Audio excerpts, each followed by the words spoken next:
Welcome to another deep dive edition of the Chicks on the Right podcast. We have a very special guest with us today, and that is King Randall, who is a Marine vet who saw a need for change in his own community of Albany, Georgia, and he decided to set up a school for troubled youth all on your own, which is absolutely extraordinary. And for people who might be new to your story, if you wouldn't mind just kind of giving us a walkthrough of the timeline of what got you started and where things are today. Sure. Well, my name is King Randall again. I'm the founder of the X for Boys program in the Life Preparatory School. The program started out of my house back in 2019. I started teaching kids how to work on cars, work on houses, such as changing oil, changing brakes, ceiling fans, sheetrock, you name it, even growing their own food, cooking. We did a plethora of these things while I was growing up myself. I was 19 when I started it. So I started, working with these kids, and during a couple summer camps that I was doing with them, I realized that the students didn't know how to read. That was a huge issue for me, reading and writing, and I was just like, well, this is probably why you guys are getting in trouble and things like that, because you guys can't read and write. I would probably be getting in trouble at school if I can't do my work because I can't read and write, so I understand. But at that time, I told those students I was going to start a school one day. I didn't know how I was going to do it or when I was going to do it, but we were going to make something happen. So at that time, 2019, 2020, I started a book club for kids in 2020. As soon as I started that, a couple weeks in, everything shut down as far as COVID, so I wasn't able to do the book club, and I had parents, still asking, could I do something for the kids? And I was just like, I don't know what I'm supposed to be doing. I had my own son at the time, wife at the time. I'm just like, okay, yeah, I don't know how I'm supposed to do anything. I don't know what's going on with the COVID situation. And, everybody's kind of up in the air with what's happening. But I did tell the parents, at that time that I could do something if the kids were to come live at my house. So I got about 3 bunk beds. I put them in my living room, and we made it happen. So I got it was 7 kids actually. Got 7 of them at my house for the entire summer of 2020. We went to farms, we worked, we traveled all over the country. That's when we discovered like COVID was just like nothing, to be honest. Right. Like Yeah. we were traveling everywhere. We traveled all over the country for $20 a ticket. We were in Chicago, we were in Cincinnati, we were in Miami. Like, me and the students were traveling, we were learning, we were doing stuff. And these kids, this was their first time ever traveling on an airplane. It was great. We had a great time. We were working on the farm every day, and everything was normal for us. We lived a normal life. We were out fixing people's houses and fixing on cars and painting. That's what we were doing while COVID was happening. And we took advantage of that because while everybody's at home not working, they're just looking at everything that's broken in their house. So of course they're just, asking people to come fix stuff, and that's what we were there to do. After that, we went viral on social media once on Twitter, and then we got invited to the White House to see President Trump. We went there, we met him, had a great time there, and then we left. 2021 was when I first, started reaching out to our local school system about opening up a school and purchasing one of their older buildings they had up for demolition. We tried to purchase that from them, probably through a 9-month, 10-month process of trying to buy the school from them. That deal fell through because we got a contract back from them stating that the purchase sale agreement should contain a usage restriction that we could not operate a private or a charter school out of there unless they taught the core curriculum. And I, told them that we were not going to do that. And that blew up. We went on Fox about it, etc. It was a bit messy. It was very, very messy. But we battled through that. We ended up purchasing 3 smaller buildings, one of which I'm in now. And then we ended up purchasing our bigger school building, which is 41,000 square feet that we are not currently in at this moment. We opened the school back in 2022. Once we got into the school building, we had a whole bunch of fire marshals and inspectors harassing us all the time, coming to knock on the doors, trying to come look inside the school, etc.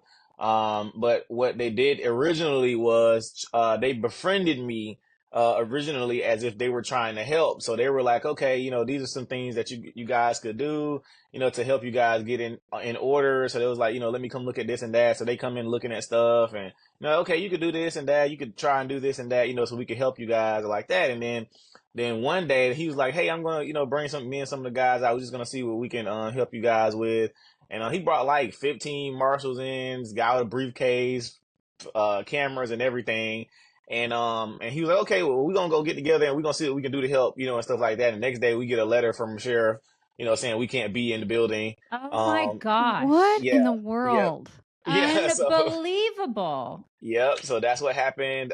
So we had to leave the facility. And they came after a storm happened too. We had a storm that did some damages to the facility, but the building is not inoperable at all. But of course, when they're trying to nitpick at you, they're going to find every Right. little single thing. Because Right. for the most part, even all of our homes are not up to code, being for real. Exactly. If you want to find something not up to code, they're going to find it. Mhm. So that's why they have all those small little rules, and laws, because just in case they need to shut you down. Okay. Oh, well, this piece of plastic isn't over this piece of plastic, so time to go. You guys got to go till you So fix it. But did you guys do a lot of the work yourself on the actual yes, school? So you guys did most of it yourself. God, that's yes, we remarkable. did. We That's did. so amazing. I raised money the summer of 2022. I stayed on top of the roof of the school, raising money for the school. Unbelievable. And we had so many volunteers come in from all over the country to come and help us with the Gosh. school. So we did, but we did really good with it. So we ended up having to leave there. And the amount of repairs and stuff that they want us to do, I mean, we're looking at like $1-2 million worth of stuff. Oh my Um, gosh. Yes, and the building is older. Like I actually went to pre-K in this building, so it's older. So where we live, like once you get a permit to be in a building, they never come inspect you ever again. So the previous owners were an old church, so they were always there, and nobody ever came to inspect them again. So of course, now that we're in there, we have to get everything up to 2023 2024 standards back from 19 whenever Oh my when they had it. Gosh. Yeah, Yeah. so but it was a lot. But anyway, we have a plan to get that money raised this summer. But yeah, back to the timeline. We opened that up 2022. We ended up having to leave there. And so right now we're doing school out of our office building. So we've been doing that since last 2022 December, I think. So we're here, but we have a plan this summer to raise the money to get into our school building. I have a crazy fundraiser idea that I'll be doing. I'll actually be walking from my hometown all the way to Atlanta, Georgia. This will be about a 200-mile walk.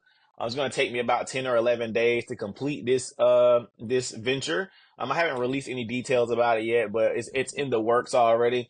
We'll have a route planned out. We'll have it where people can come meet me at different stops I'll be making. That's so fun. And we're going to try and, make a big fundraiser out of it, try to get the eyes of the nation, on what we're trying to do, because I haven't seen a fundraiser done like that in a very, very long time. So I'm I excited wonder if you'll to end up make it with like happen. people walking with you, like Forrest Gump. They're going to be Right. like following you on your big walk.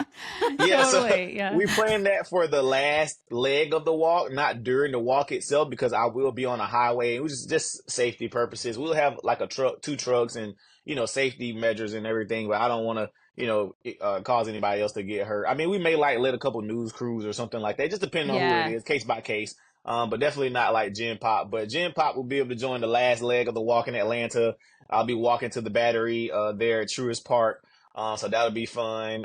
And then we'll have our fundraiser gala 2 days later on my birthday, July 26th. That is So awesome. that'll be huge. But yeah, I haven't released any info about that, but I can't wait to share more about it. A lot of people are in debt right now because of this craptacular economy. And listen, Dynamics.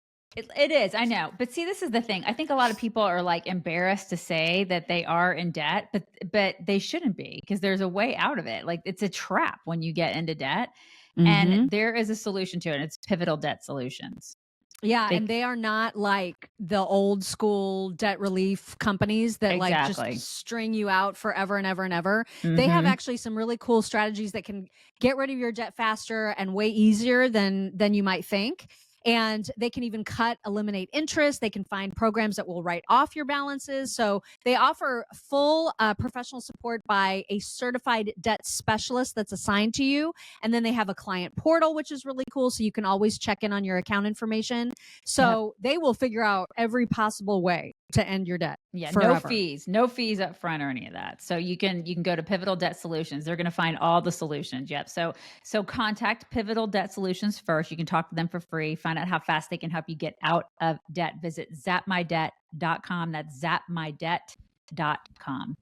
That is just remarkable. So how many students are there?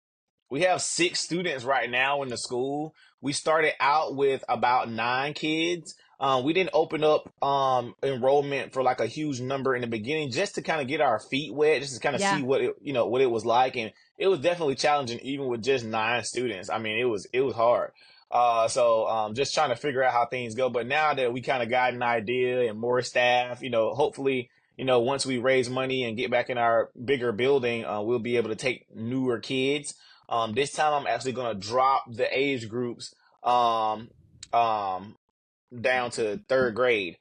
So I'm excited to do that. I was doing 6th grade, but as I've been working for the past couple of years, I just been noticing that so much time I've spent with older teenagers.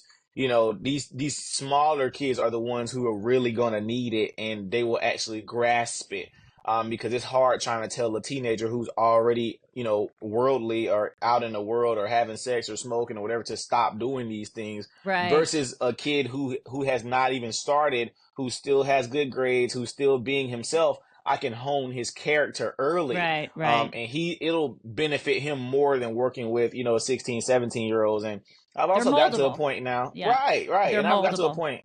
Exactly. And I got to a point now where, I've been dismissing, students because I've spent, years, and I've been thinking about it the other day. Like, I've been spending years, like, just fussing at kids, who don't want to be there, or trying to force them to do the things or whatever like that because their mom wants them to come, and trying to rehab them and all that, versus it's taking time away from those children who actually did, want to be there and did want to learn, and they kind of get frustrated because the other kids won't act right, etc. So they just end up, maybe not liking it or whatever. Because I had one kid, he was like, I love it. He's like, I love the Extra Boys program. He said, it's just some of the older kids are bad. That's what he would say, but those are the kids who don't want to be there. And so I got to a point, I'm like, listen, Mom, I need you to ask your son. If he does not want to be here, don't bring him back. I'm like, it's going to benefit the other kids more, especially with it being free. And we spend a lot of our money, just taking them on field trips or whatever. I don't want to be, spending this money, on these kids or whatever like that, and they're not wanting to do it. They're not wanting to be better. They're not wanting to discipline. They're not wanting to become a better person. I can only help those who want to help themselves. And a lot of those, younger kids do want to help themselves, and they want to be better. They want something. Do you think that just when it comes to regulations, and like when I say government, but I mean, obviously they're governmental bodies that come in and they try to basically like shut you down because they don't want, why do you think they want to do that? Why? Because you're helping people. Like, why do you think they want to come in and shut you down, King? A lot of it is because I'm younger. A lot of the people here in my hometown, have said, what they were going to do for so many years, and have, hinted at little plans here and there, or do piecemeal stuff like giving away Thanksgiving turkeys and Christmas trees, but no actual, substantial work that's going to reform minds. And I came at, 18, 19 years old, and I said exactly what I was going to do, and we're doing it. And we're doing it in a fast fashion. And so, of course, with all the little cliques, the superintendents, the pastors, etc., they're not big fans of mine because I'm not scared to say what I, want, and I don't need their backing. Another issue, here in our hometown is everybody has to, you have to shake hands with all those guys in order to be a leader. Or to, have any funding, but I've never needed their funding. I've always been able to raise our own money. I've never needed to shake their hands. I've never had to kiss their ring. I've been, marching to my own beat. So they'll try to alienate me a little bit, or try to tell other nonprofits not to work with me or whatever like that. But, we've been making our own way through that anyways, because some of these people have been meeting me and our programs themselves, and have been forming their own opinions about, who we are and what we do. So it's definitely a little challenging being, I guess, a little popular, I guess. But at the end of the day, we fight those battles and we keep moving. I know we both have been tired this week, but you look good, girl. All right, back at ya. And it is all because of Genucel. Literally, Seriously. the savor of wrinkles and all that kind of stuff. Gen 90 is the best stuff ever because it is in a bottle. That's what it is. It does. It reduces the appearance of wrinkles anywhere you use it, whether that's around your eyes or your forehead or your crow's feet or your wherever. Wherever you put laugh lines. You don't have any, which is crazy because that's all you do is laugh. So you have no laugh lines. I do do the laughing. And this Gen 90 stuff, by the way, their technology is like light years ahead of other skincare companies and their wrinkle treatments. That's why people are so in love with it. And this, along with the Genucel XV cream, are on sale now. This is part of the spring sale from Genucel, and they're both included in their most popular package right now, which is hugely on sale as always. Yep. So order right now at genucel.com/chicks. You can get that free spa box with 2 luxury skincare essentials plus free shipping. That's genucel.com/chicks. Yeah. Well, and you're starting to get more and more active on Twitter, on social media, and I've seen you get into some fights recently. And so wanted to talk a little bit about the one, because you had put out, we actually, during our show, we'll play, TikToks and videos of cultural interest that we find. One of the ones that we spotlit, I guess a week or so ago, was of a cop pulling over a kid for speeding. And this kid was so belligerent, and he turned out to be like 19 years old, and he was like calling his parents. Anyway, it was a whole thing. And we ended up talking about how so many of the traffic stops that get out of control and crazy could be prevented if kids would just show respect. And I saw that you did a video where you were teaching a kid how to actually get through a traffic stop with a cop and how to behave with that cop, which you were absolutely right about. So what was the pushback, and why did people react so negatively to that? They were saying that I'm teaching them how to be slaves, and I need to tell them their rights and all that. And I'm just like, dude, like, we're trying to get home. I'm like, we're trying to get home to our kids, and if I have any rights, we're going to fight that in court. I'm not about to fight it on the side of the road. I don't have a reason to, unless I have a reason to. We're talking about a routine traffic stop. You got pulled over because your brake light's out, you were speeding, whatever. I'm like, there's nothing to fight with that. Just take your ticket and keep it moving. If you feel like you were wrong, you were right, then again, go fight it in court. But we're not fighting on the side of the road, and I was telling them, how many tickets I've gotten out of. And, I told people all the time, I've never had a bad experience with police ever. Like, I get pulled over all the time. I am a speeder. Like, I've been pulled over 30, 40 times. And, guilty. Yeah, I'm a speeder. But I've gotten out of so many tickets just because when I know I'm speeding and I see a cop, I pull over before they even turn the lights on. I'm already on the side of the road, because I already know you're coming to get me. If you weren't, then they pass by. But I go ahead and pull over before they don't even got to turn the lights on. But by the time they pulling out, I'm already pulled off. Like I'm on the side of the road. And I always have everything ready. And they don't have to get your registration anymore. They just pull that up, via your license plate. So I have my, driver's license already ready in my hands on the steering wheel, all the windows down. If it's nighttime, I turn the lights on or whatever. He comes up to the car already in a good mood because he ain't got to do the flashlight and all that goodness or whatever like that. License, registration. I pulled you over. Yes, I was speeding. I just wasn't paying attention. Okay, boom. All right, so go back to his car. Either he gives a ticket, he still gives a ticket, whatever, or he doesn't. He like, well, I appreciate you for pulling over and, being polite. You have you a good day. Just slow down or something like that. And I've got out of so many tickets simply doing that and being polite. Even I got pulled over twice and my license was suspended and I didn't know it. But because I was so polite, I didn't go to jail. He was just like, look, call somebody to come pick you up. I'm not going to take you to jail or nothing like that. And I really didn't know it. I think it was like when you do a super speeder, you have to pay a separate fee.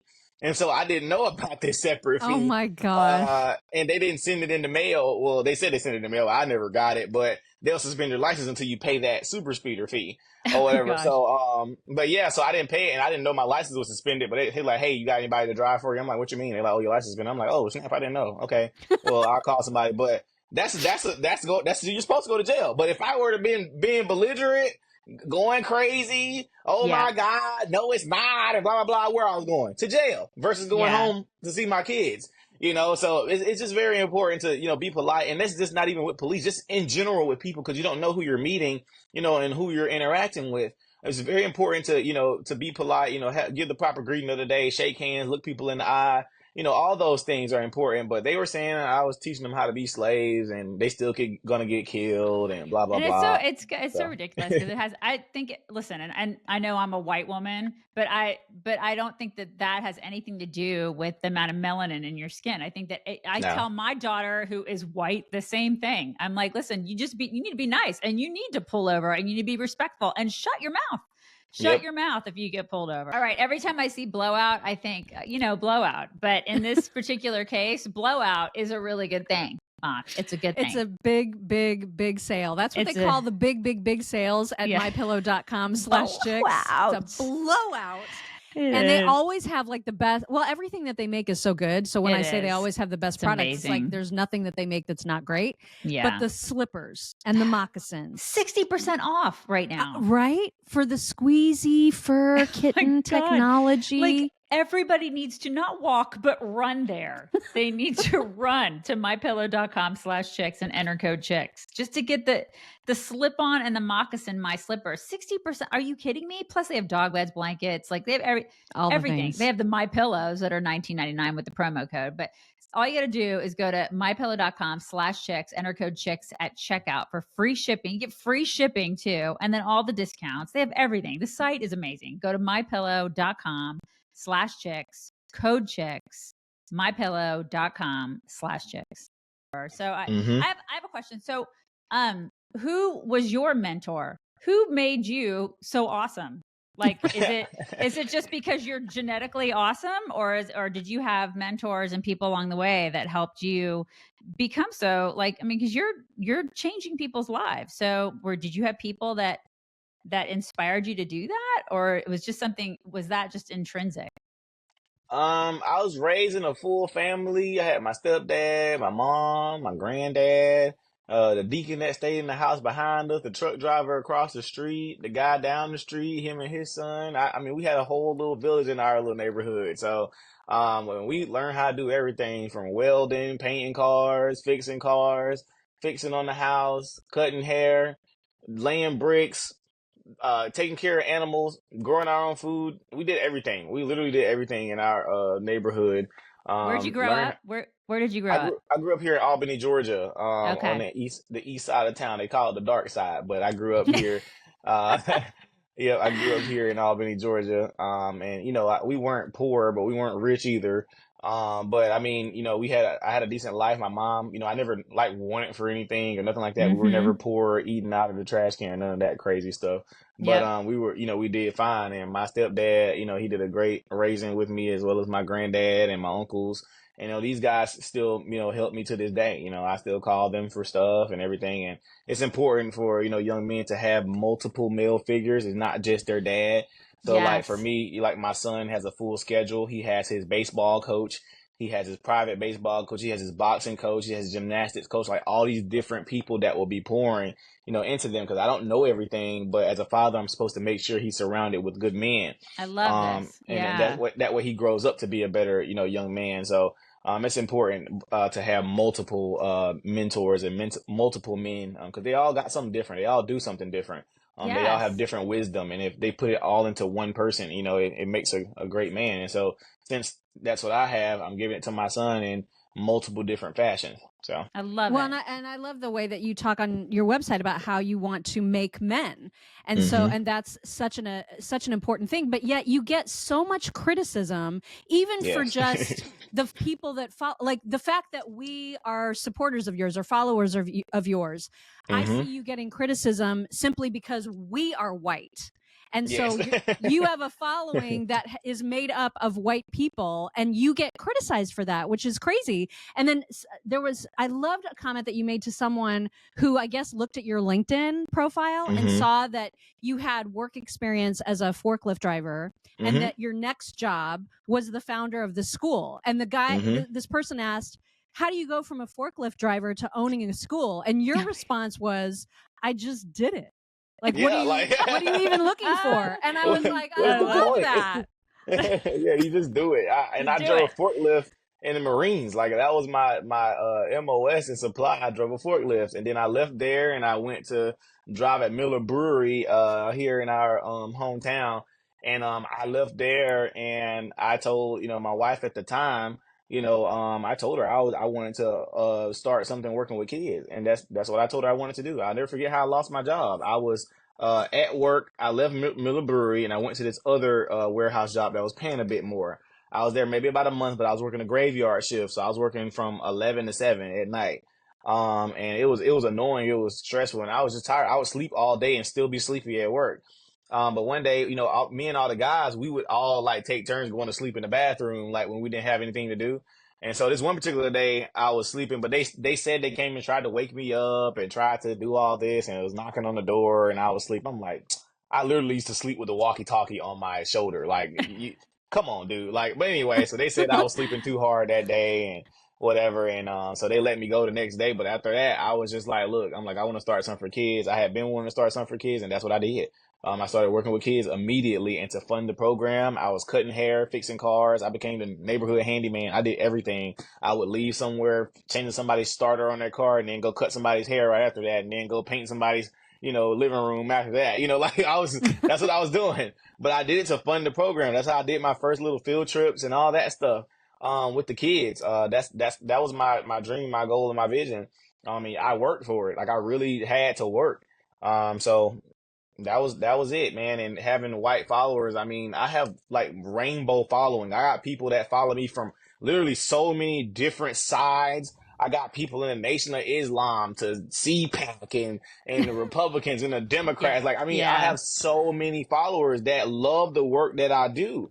So I'm just like, but if white people are agreeing in mass, they're like, well, there's no way that white people are agreeing with what you're saying. I'm like, because if white people agree, it must be wrong. I'm like, you do know white people can have a positive thought. They can have, a positive outlook on something, Really?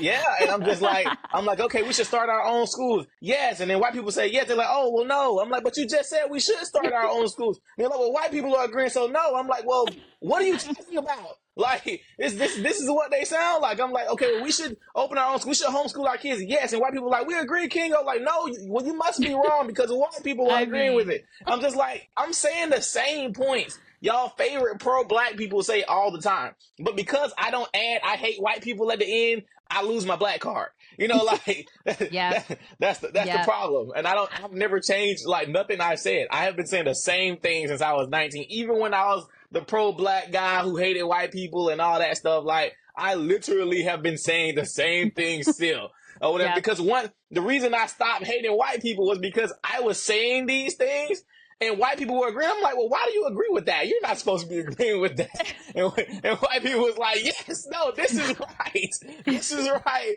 Even and I'll never forget, I was doing these field trips. I used to do field trips only for black kids. I used to put on the flyer, I'm like, on black children, field trips or whatever like that. But I would have this white guy. He like, look, I don't even care if you're just doing it for black kids. He's like, I'm going to donate because I see you're trying to change them into better young men. So even if it's just for black kids, whatever. But that was the first thing to flip. I'm like, why would he donate, and all white people are supposed to be racist? Like, why are he donating to a black cause? That makes no sense to me or whatever. But that's where I started flipping and I began having conversations with the guy. And I'm like, we're not really in disagreement. Yeah. But that's what I was taught, like watching Facebook and Twitter and all that. So then I started opening my mind up and then we get an invite from President Trump. I'm like, why is the racist white man inviting these black children to come to the White House? So, but that's where it happened. The racist white man. Yep. Exactly. Yeah. Yep, that's where it happened. And ever since then, we like literally kind of just flipped our script on the race thing, and now it's just regular teaching, and I've never changed anything I was teaching. I was just only taking black kids, even though I rarely get like white children or Hispanic children because we live in a 77% African American town, but we've had like one or two white kids and they do fine. They do fantastic, in the program. But all in all, they have to interact with these kids eventually. They're not going to always be around black people and things like that. So they have to learn to interact because everybody acts different. White people do act different from black people sometimes. Hispanic people too. Like we all have different like ways we maneuver, etc. So you have to learn how to interact with other people. It's very important because you're not going to be, in this bubble. And that's essentially what you're doing, only keeping them with all the black stuff and all the black this and that. It's putting them in a bubble, and they won't know how to interact with other cultures, even from me teaching them wearing suits. They're like, oh, well, that's a white man thing. The suits are for white people to like you better. I'm like, no, it is the garment of the American culture. So if I were to go to Japan, what would I be teaching them? To wear the garment of that culture so that you're respected where you're going. If we go to Dubai or whatever, we're going to wear the garment of the Dubai culture. Like, that's where we are. If I'm going to my neighborhood, I'm going to wear the garment of my culture. Because it's like you wearing a military uniform. The garment of the culture, so that's where you are. You have to wear the garment of your culture where you at. So just like when I told them, I said, even the way you dress, if you were going to your neighborhood, you wouldn't go dress like you're going to a job interview. You're going to wear the garment of the culture you're going to. You're going to your neighborhood. You're not going to dress like you're going to a job interview. Exactly. So, or the vice versa. I'm not going to dress like I'm going to my neighborhood when I'm going to a job interview. I have to wear the garment of the culture I'm going to. So it's not a race thing. It's not because it's white people. No, we live in America. So we wear suits. That's what we do over here. You know, like it's my goodness, but that's where we are. Well, you're changing lives. You're doing amazing work in your own community, and that, of course, trickles everywhere. And it's such an inspiration to see you actually decide, I'm seeing trouble in my own community. I'm going to do something about it. But we know that takes money, and we know that you're heavily, you're reliant on donations. So how can people support your mission? Absolutely. You can go to the xforboys.org. That's THEXFORBOYS.org. And you can go to our website. We don't just take monetary donations. We have our Amazon wish list for people to send us actual items that we need. People kill our Amazon wish list. I'm picking up packages like every day. Like that's awesome. So people always kill the Amazon wish list, but also we have ways for people to donate money. Also, we also got Bitcoin. People donate cryptocurrency all the time. So that's been a huge help because Bitcoin has been surging right now. So some of those donations people sent back, like maybe $200, previously it's up to like $700 now because, Bitcoin grows, so that's a smart way to give also. But yeah, that's how we make it happen.